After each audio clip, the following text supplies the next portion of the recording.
تو میں ذکر کر رہا تھا کہ نبی کرم صلی اللہ علیہ وسلم رمضان المبارک کا اہتمام اس طریقے سے فرماتے تھے کہ رجب کا مہینہ شروع ہو جاتا تو دعا کرنے لگ جاتے اللہم بارک لنا فی رجب و شعبان وبلغنا رمضان. ہم میں سے ہر ایک کو یہ دعا کرنی چاہیے.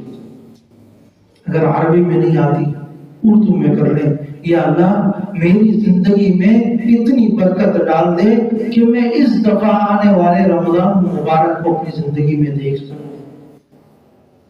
یہ دعا پڑھی جائے اور شدت سے پھر انتظار کریں. جس طرح کوئی ایک اہم مہمان، خاص مہمان آپ کے گھر آ رہا ہو تو آپ جس طریقے سے اس کے استقبال کی تیاری کرتے ہیں، اس طریقے سے رمضان مبارک کے استقبال کی تیاری کریں. اور جو اس کا اہتمام کرے گا پھر وہی اس کا نفع اور مکمل فائدہ اٹھا پائے گا. لیکن جس نے یہ کہا کہ رمضان بھی عام دنوں کی طرح ایک دن ہے، تو پھر اس کی زندگی میں پہلے بھی کہ رمضان گزر گئے، یہ رمضان گزر جائے گا. نبی اکرم صلی اللہ علیہ وسلم کی ایک حدیث بڑی مشہور ہے کہ آپ مسجد نبوی کے منبر پر قدم رکھا تو جبرائیل امین نے آمین فرمایا، تو ایک دعا کی اور آپ نے اس پر آمین فرمایا. دعا کیا کی؟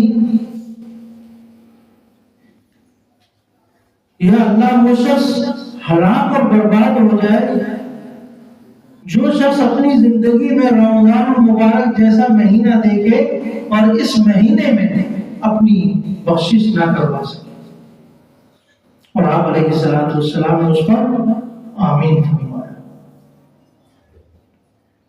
تو اگر ہمارا رمضان المبارک بغیر ہماری مغفرت کی گزر جاتا ہے